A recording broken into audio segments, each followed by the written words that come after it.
Sauté vegetable with mussels and clams. Lutong ala chamba, pero ang lasa, bomba. Bonggang bongga. Tara mga idol, luto tayo. Meron pala akong biniling kabibe sa tindahan ni Aling Nena. Meron din akong biniling tahong, tindahan ni Man Carla.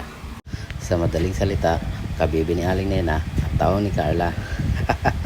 Ito palang luto na to ay bagay na bagay sa may pinapagatas, lalong lalo na sa mga bagong panganak at sa mga gusto rin magkaanak. Sundan nyo na lang po ang video para po sa mga sangkap at rekado. Medyo madami po kasi nalilito ako, mahina po kasi memorya ko. Mag-isa tayo ng paa na mukhang luya at isunod natin si Commander Bawang. Isabay na rin natin si Bombay. Pagkain ni Bugs Bunny at sayo na ate, sayote. At bulaklak ni Colin flower.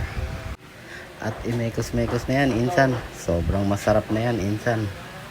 Konting mekos-mekos lang yan at ilaglag na natin ang tahong ni Carla na nabili natin sa palengke kanina. At mekos-mekos lang ulit at isusunod na natin ang kabibe ni Aling Nena na nabili ko rin sa palengke kanina.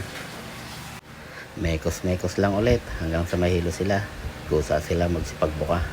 Lagyan na natin ng pampalasa, dinurog na manok na pula at dinikdik na paminta at patis na amoy alam mo na. Sa pagluluto mga idol, kailangan sinasa puso para ang sarap nito tagos sa puso. Kaya mga niluluto ko mga idol, kahit hindi masarap, sumasarap kasi sinasa puso ko ang pagluluto. Ang kulit, di ba? Enjoyin lang natin ang pagluluto. Balang araw, matututo ka rin.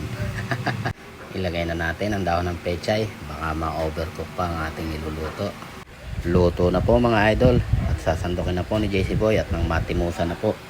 Siraan na naman ang diet ni JC Boy. Tara mga idol, tikman natin ang sarap ng kabibi ni Aling Nena at ang tahong ni Carla. Yung nabili natin sa palengke kanina. Sa mga nakapanood po ng video ito, paki-follow, like and share na lang po. At nang sa ganon, mas marami pa po ang makapanood ng video ito. At sana po ay nag-enjoy kayo sa panonood. Salamat!